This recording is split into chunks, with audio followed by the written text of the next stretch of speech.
You, John Fitzgerald Kennedy, do solemnly swear. I, John Fitzgerald Kennedy, do solemnly swear. That you will faithfully execute the office of President of the United States. That I will faithfully execute the office of President of the United States. And will, to the best of your ability.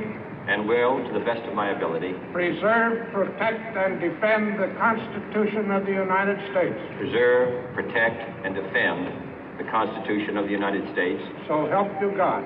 So help me God.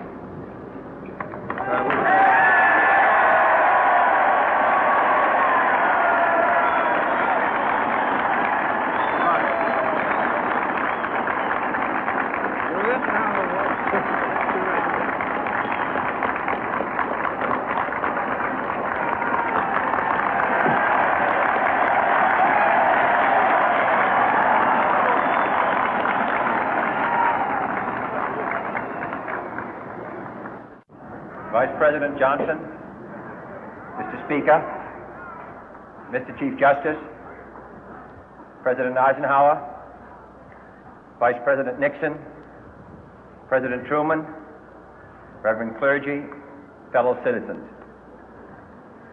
We observe today not a victory of party, but a celebration of freedom, symbolizing an end as well as a beginning, signifying renewal as well as change.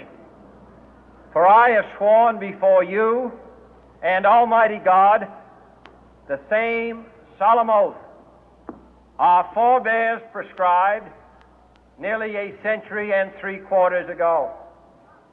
The world is very different now, for man holds in his mortal hands the power to abolish all forms of human poverty and all forms of human life.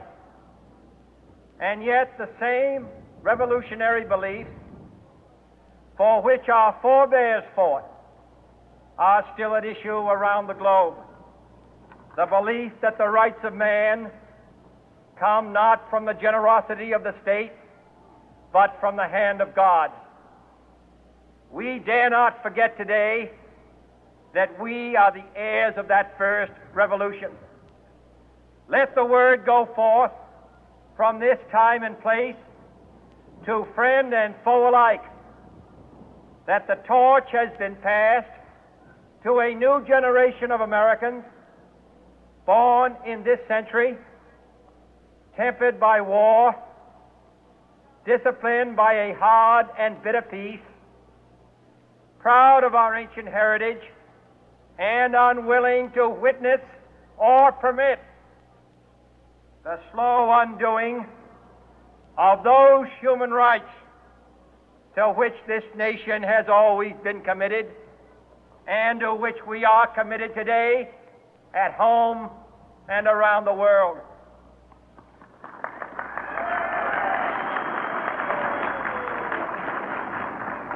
Let every nation know, whether it wishes us well or ill, that we shall pay any price, bear any burden, meet any hardship, support any friend, oppose any foe to assure the survival and the success of liberty.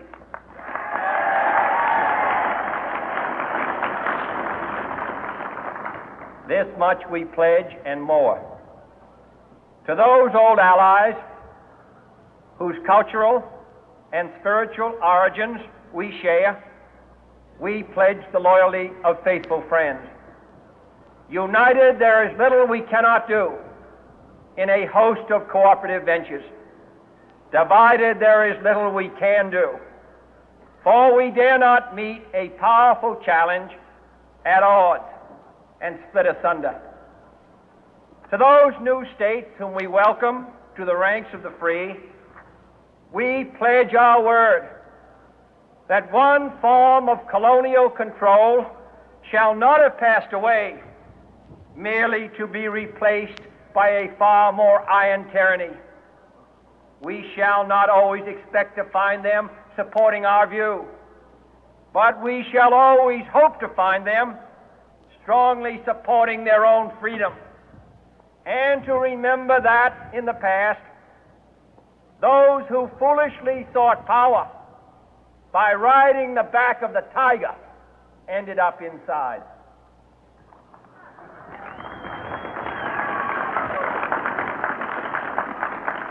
To those people in the huts and villages of half the globe struggling to break the bonds of mass misery, we pledge our best efforts to help them help themselves for whatever period is required, not because the communists may be doing it, not because we seek their votes, but because it is right.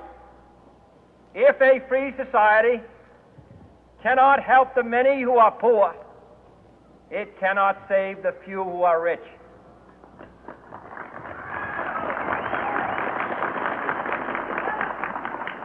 To our sister republics south of our border, we offer a special pledge to convert our good words into good deeds, in a new alliance for progress, to assist free men and free governments in casting off the chains of poverty.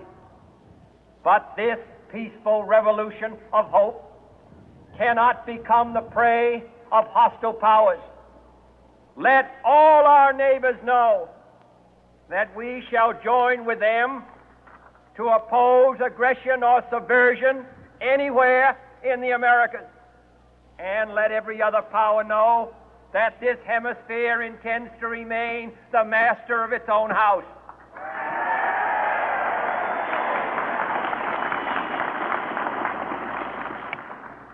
To that World Assembly of Sovereign States, the United Nations, our last best hope, in an age where the instruments of war have far outpaced the instruments of peace, we renew our pledge of support to prevent it from becoming merely a forum for invective, to strengthen its shield of the new and the weak, and to enlarge the area in which its writ may run.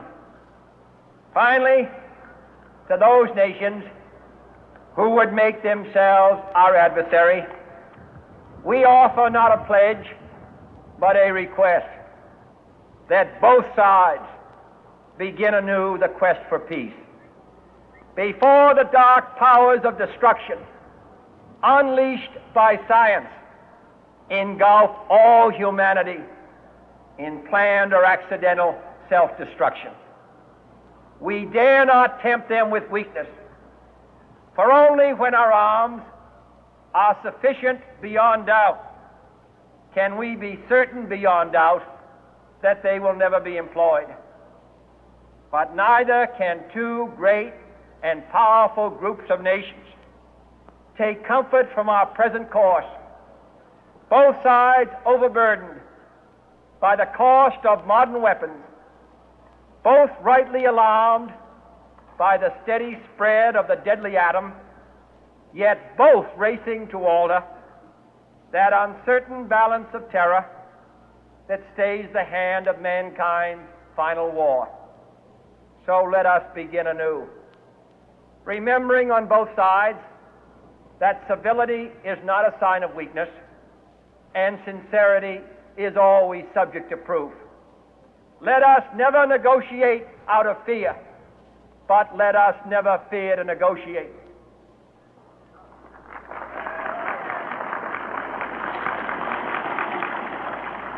Let both sides explore what problems unite us, instead of belaboring those problems which divide us. Let both sides, for the first time, formulate serious and precise proposals for the inspection and control of arms, and bring the absolute power to destroy other nations under the absolute control of all nations.